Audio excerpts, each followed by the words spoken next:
Gautz, 2030 urtean jarrita burua, ikusi dugu adimen artifizialak ematen dizkigun aukera guztiak. Hezkuntzari etorrita zer ronkak dakar hezkuntza ikuspuntutik? Hezkuntza mundurako, zeuk esan duzu moduen, aldaketa sasoia heldu da. Tradizionalki teknologia aurrerakuntzak industriara bideratuta egoten izan dira, eta industriatik eratorrita, era motelago batetan heltzen izan da inpaktua gure sektorera.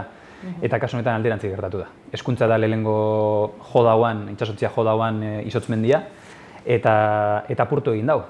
Orduen, ikastetxe, erakunde ezberdinen lana da, berriz ere puzzlea osotzea, bai irakasle, bai ikasle eta bai hezkuntza komunitate guztiaren beldur horrei kudeaketa egoki bat egitea, formakuntza aldetik, behar izanen identifikazio eta irtenbide bilaketa bezala, eta gero egunerokotasuneko tresna moduan azalduta. Hori izan da gaurko helburuetako bat, bere egunean kalkulagailuarekin gertatu zen, Google agertu zanean bilatzaile moduan berdina gertatu zen, eta orain adimen artifizialakin gertatu da.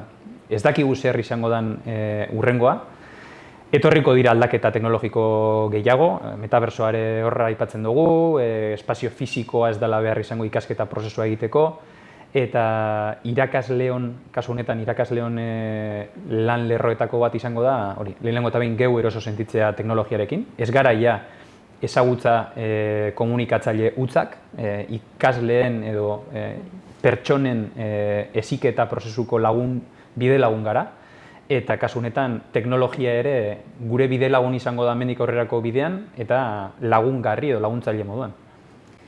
Ze aholku emango zenioke irakasle bati lagun bezala eta bide lagun bezala hartzeko adimen inteligentzia artifiziala? Eman gonioken gomendio argia da.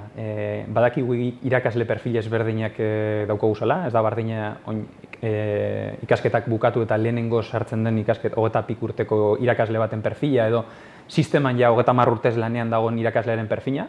Beraz, ezin dutzugu bakoitz biei gauza berdina eskatu. Baina bai, danek be, era txiki baten baino ez bada be, behintzet teknologia horren barneraketan jolasteko, azkenean jolasarekin ere ikasi egiten da, eta askotan jolaste horrek beldurra kentzea ekarten dau, eta eroso sentidu behar garela, kasu honetan ikasleen gandik, euren gandik be ikasita. Azken batetan, ikasketa prozesu kolaboratiboetan oinarrituta gauz, eta teknologia izpidetan momentuetan, kasu askotan ikasleak eurek dira jakituria iturri irakaslearen perfila lagunduko da benak. Oso ondo, ea guztion artean erronka horiei aurre egiten diegun. Mila esker.